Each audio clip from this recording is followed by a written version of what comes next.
I'm Carlton Sharp, pastor of Faith Christian Center Church, right here in Beaumont, Texas. And we're here on what's happening in our neighborhood. And today I have some special guests, Mr. Banks Wynn and Mr. Stephen Pollack. Welcome, guys. All right. Good morning. Hey, tell us a little bit about yourselves. Well, my name is Banks, as he said. I've been officiating basketball for 28 years and retired from ExxonMobil Refinery in Beaumont, and here to tell you a little bit about the chapter. Okay. Stephen Pollack, this will be my 6th season to officiate. I teach at a local high school, and I've been coaching for a couple years, and I enjoy the officiating aspect of it a little bit more. So what made you guys decide to officiate? Well, what got me into officiating basketball was my brother-in-law. He said, I know you like to exercise. You could get some running in. He said, won't you come out and try it? So I came out, and the first few weeks was hard, and eventually I got accustomed to the exercise, to running, and been here ever since. What about you, Stephen? For me, I've always loved being around sports and being around the game, but I went into education to teach and to coach. And then once I got into coaching, I realized that the time and the financial benefit of coaching doesn't equate the time and the financial benefit of officiating. Basically what it comes down to is I can make my coaching salary in about half the season. I don't have to ride the bus with anybody. I don't have to go, I don't have any parents calling me after the games. I don't have to call to the AD. A lot less headache, a lot less time, more time with my family, and it just became a better fit for me. Well, I tell you how I got involved. I was sitting in the stands at a basketball game complaining about the officials. And I was like, you missed that call. You can't see anything. And then a co-official of yours, Ms. Shauna Fontenot, she turned around to me and said, Pastor, if you think you could do better, why don't you get out on the court? And I said, you know what, you're so right. And I made the call, and I've been officiating ever since. So tell us about officiating. What do you have to do to prepare to be official? Well, right now we're looking for male and female officials, so it's not a sex-dominated. You could be a male or female, and you got to be dedicated to give some time for training, testing, and you got to be in a little bit of good physical shape because you have to run up and down the court. And you want to have integrity. It's a win-win situation for the school, the students, and also for yourself. Yeah. And you're going to get a little compensation and pay for it. Now, Stephen, what many people who may be watching this today don't understand is the rigorous testing and qualifications that we have to go through in order to be an official. So tell us about that. Yes, sir. We have to take a state test every year to prove our knowledge of the rules because they don't really want just anybody out there. No, hold up a second. You mean we have to take tests from the state level? Yes, sir. In order to be qualified to be on the basketball court? Yes, sir. There's several different tests you take. There's a two-person test that you have to pass. You have to be able to do the two-person. There's a three-person test, and then there's a playoff test. And if you don't make a 90, or I think it's 92 on the playoff test, then you're not eligible for playoffs. So every official that officiates in the state of Texas have to take and qualify to be out on the floor. Yes, they have to pass at least one of those tests. Wow. Yes, sir. And many folks in the stands, they think, they just got on the court and just running up and down the court. Yeah. It's not like that. There's a lot of study that goes into the beforehand, a lot of training sessions where we get out there and we hone the skill. That's something about officiating is you're never done improving. Yeah. You have to be open to self-improvement, self-criticism, and other people criticizing you as well. Now, when it comes down to communicating as an official with not only the players, but the coaches and your co-officials, tell us about that, Banks. Well, communication is the number one skill. You got to have good listening skills. You got to have good talk skills. You got to be able to communicate with the players and your body communicate also. So you can't come out there slump over and like you're tired. So all that's part of the communication skills, and they got to be excellent because when you call a play or you make a communication with the coach or talk to the players, they need to understand exactly what you're saying and what you mean. Yeah, and communication is not just with what you say, but it's also in the signals that you provide to your table crew. Right. If you look uncertain, everybody in the gym is going to know it. Yeah. And it's just going to get more difficult for you if you don't look the part. It's important to go out there and do your best to at least fake it till you make it. Now, one of the things that people don't understand is, this is an avocation for us. I mean, the coaches, that's their vocation. I mean, that's what they do for a living, and you have a great impact on their livelihood. That's correct. So communicating to them is so important. That's correct. And the coach, they're there to do the best for the students, and we're there to do the best for the students. So we want to make sure that we're trained and we're capable of doing a good job, and where when both teams leave, they felt that they had a good chance of winning. And that's what it's about, winning. Each team that come there, they want to win a game. And if we give them our best and the coaches leave and they feel that we've done the best for them, everybody's happy. I'm happy, the coach is happy, the fans, the students. And so it's a win-win for everybody. So, Stephen, let me deal with this issue, because this issue always comes up. When the referees are cheating for one team, the integrity of officiating is so important. So tell us about that. It's important to make sure that you're not calling a game that you have any sort of personal biases in. But I'll tell you, most of the games, when I walk off the court, sometimes I've already figured out who won. Like, I'm out there to enjoy the game, to enjoy the atmosphere, but it's important to not bring any personal biases or any grudges out there, because it gets in the way.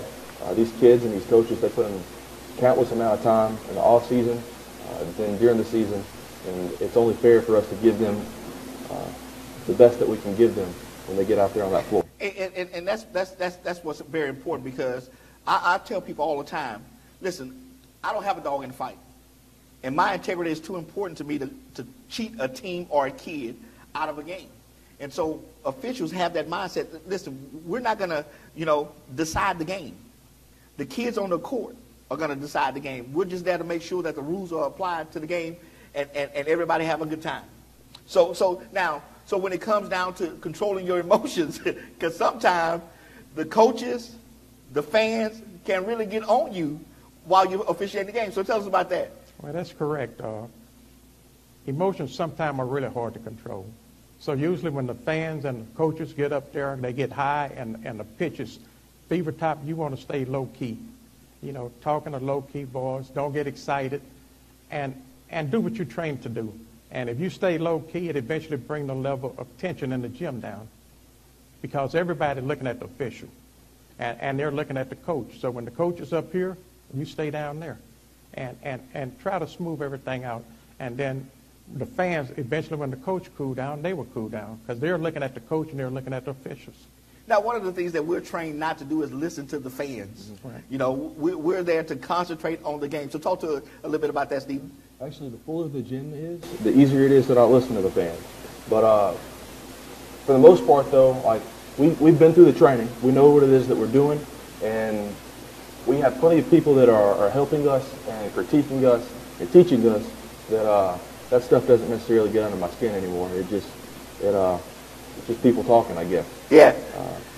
I remember one time I was in the game, Banks, and it was on a timeout, and we were in our positions. And normally, I'm focused on what I'm supposed to be doing. But this one fan, he hollered out to me, and I thought it was classic. He said, "Hey, Rail, you're going to have to repent on Sunday." I said, that was a good one, that was a good one, that was a good one. So, people say a whole bunch of stuff in the stands. Yes. And Pastor Sharp, like he said, if you got an empty gym, you could easily hear one fellow holler, scream, or one of the fans out there just get out of line, because you hear it better with an empty gym. A crowded gym is, like you say, it's easier to officiate because you want to concentrate on the game. Keep your mind on the game and the players, and you could kind of weed out the noise from the gym. Now it's just not for the love of the game that people officiate. I mean, there is money to be made in officiating, Stephen. Yes, sir, there is. Yeah, and for a varsity game, you can make $85 for one varsity game. Hold up, Banks. So a person can make $85 for just one varsity game? One varsity game. You go to a gym and you work a varsity game, you're going to get paid $85. That's minimum. Minimum. $85, correct. Now, what about the sub-varsity game? Okay, the sub-varsity game, you come out, you'll make $65 for that sub-varsity game. Wow. And so it's a good win-win situation. You're going to have a good payday for not that many hours. And you really look at the hours you put in, and you look at the top pair of one of these plants, you're equal to that. Wow. So really, if a person works a Tuesday night varsity game and a Friday night varsity game, he already at $170 for that week. That's correct. And then you throw in tournament season. We have Thursday, Friday, Saturday tournaments. You can go work 2-3 games a day. That at $70, $85 a game, that stuff adds up really quick. You get a really big check at the end of that. Yeah. Okay, so what if somebody's watching today and they say, well, listen, I never officiated before. What do I need to do in order to become an official? I'm interested because I love the game of basketball, and I want to be a part of the local chapter. What do I need to do in order to be an official?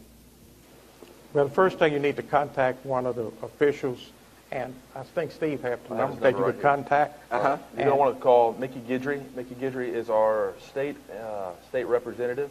His number is 409. 656-7101. You know that. That's right. Yeah, I had to call him a whole bunch. Yeah. So again, that number is 409-656-7101. It's right there on the screen that, we made the information available to you. So, you can give them a call. What else they need to do, Banks? Okay, and then once you become an official, you're going to have to apply for a background check. And so you have to join the association. The state association. State association, that's correct. And once you join that, but you could wait until you come to the first meeting we have, and start coming to the training section. And when will this training start? It'll start the first Wednesday in September, and then it'll be every Monday after that. Okay. So there'll be a total of 10 sessions. These sessions are extremely important for new people because really, as a chapter, we don't want to roll anybody out on the floor that's not prepared. That's not fair to the official, it's not fair to the team, and it's not fair to the chapter. It makes everybody look bad. So we every year we have these 10 training sessions that we're super diligent in making sure that all of our new officials and our returning officials are continuing to improve their craft and improve their game. Now let me make sure that the people understand. There is a state fee to join the state association of $75. That's correct. That they have to go online and fill out, and then all the information about the background checks and things of that sort. The state does that. That's correct. Okay, but to be a local official, we have to pay the local dues, and the local dues are $50. And what I would suggest is a new official he come to the training session, make sure he or she really want to do this, and then we would instruct them how to fill out all the paperwork to get their state, apply for the state and also for the local dues. We don't want them to invest their money if they don't want to stay. And we want to make sure they want to stay. And then once you do that, we'll train them how to work the computer, how to apply. And then it's from there. It's just training and watching, listening, and we will do the training session. We got some good training instructors, and they will know how to do a basic game before they get out on the floor. And listen, our chapter has had the opportunity to work regional tournaments. Last year we had a state tournament bid that we were able to do, so a person who gets involved can go as far as they want to go. That's correct. But you have to start somewhere. That's correct. In the local official. You go to college basketball, and some have even made it up to the professional ranks in officiating. And correct. We have Mike DeFee. He's not a basketball official. He's a football official. And he started right here in Beaumont as a regular referee. Oh, he was the gun guy. The gun guy. And Mike DeFee advanced and I refereed football games with him. And he advanced from football to the high school level. He went to the Southland Conference, Big 12, and then he was fortunate enough because his skill and his dedication, he was able to do the national championship game. And he's the guy with the muscles. Mike DeFee. And you could do the same thing in basketball if you have that desire and will. You could make it to the NCAA playoff, or you could even make it to the pros. That's a possibility. Okay. Stephen, is there anything else you want to add? I just want to go back to the trainings again. We'll go through talking about rules. We'll talk about floor placement, where to stand on the floor. And we'll talk about management, how to handle yourself. When the crowd's loud, how to handle the coaches when the coaches are loud, and how to keep that even cool that Banks was talking about. But most specifically, remember that we're the Beaumont chapter, and I think with the Beaumont chapter. That's what you're looking for when you go to sign up. All right. Well, listen, I want to thank Banks and Stephen for coming today to talk to us and share with us about the Beaumont basketball chapter of officials. Listen, if you love the game of basketball, hey, I say the best seat in the house is officiating. That's the best seat in the house. I mean, you're right involved in the action. And listen, you could go as far as you want to go in officiating. I mean, if you want the big ball games, listen, put in the work, do the time, know your rules, and listen, you will get the big ball games. And if you get the big ball games, you get the big money. So listen, again, I'll put the information there on the screen for you to contact the Beaumont basketball chapter of officials. And listen, come out and get involved. Come out and enjoy the game of basketball and officiating. And so I want to thank them for joining us, and I want to thank you for joining us today on what's happening in our neighborhood. And we will see you next time on our broadcast. Hello, I'm Carlton Sharp, pastor of Faith Christian Center Church right here in Beaumont, Texas. I wanted to take a few minutes of your time to share with you a few updates about the many platforms we have to get the Word of God to you on a daily basis. Now, as you know, we began live stream TV back in 2012, sharing our live broadcast only twice a week. Since then, we have developed our own 24 hours a day, 7 days a week, online television network called the Faith Television Network. There we have been able to share with you the Word of God from pastors and ministers from the local area and coming soon from around the country. We have added the Faith Television Network, the live broadcast, to Facebook, and now you're able to watch it not only on live stream, but also on Roku, Facebook Live, and YouTube Live. Over this short period of time, we have added more programs to our live broadcast. We're now offering the Pastors Roundtable at 10 a.m.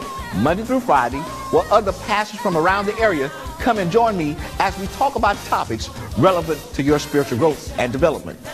Then at 11, we have what we call What's Happening in Our Neighborhood, where we talk to local and surrounding area city officials, lawyers, entrepreneurs, educators, and community leaders about what's going on in the neighborhood.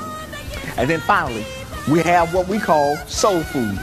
Soul Food has been designed to nurture not only the physical body, but to inspire and motivate you and encourage you to be able to have everything that God desires for you to have. I know these platforms will help you grow and develop in the things of God.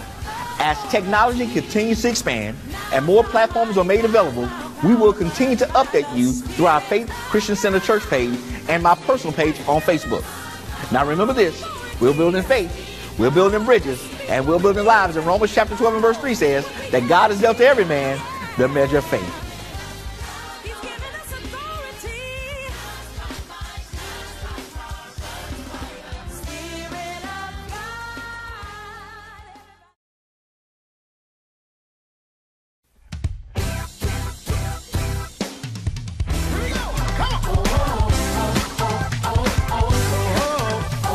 Hello everybody, my name is Christopher Williams, co-host, Brother to Brother.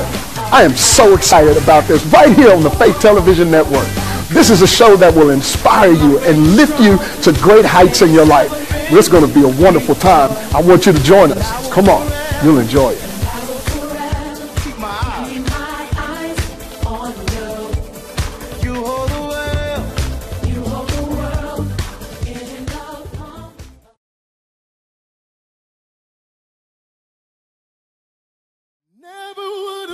The death of a loved one is always traumatic. The choices you make in choosing a funeral service provider to care for you and your family would be very important. A single call to us would help alleviate the confusing and overwhelming feeling at the time of death. Here at Proctor's Mortuary, our motto is, we make the difference. We feel a great responsibility when entrusted with the needs of the families we are allowed to serve. Our commitment to professionalism, caring service, and dignity to our families will always exceed your expectations. We pledge our very best to you in all we do. Proctor's Mortuary, 4 locations to serve you.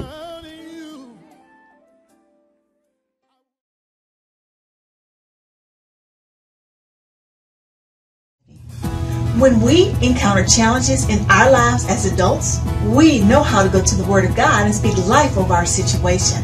But our children, they must be trained. The Word of God says, train up a child in the way he should go, and when he's old, he will not depart from it. I'm excited about my new book, entitled Speak Victory, Children's Illustrated Book. This colorful book has scenarios that every child can relate to. They may encounter situations at school, with friends, or personal issues such as low self-esteem, peer pressure, and protection.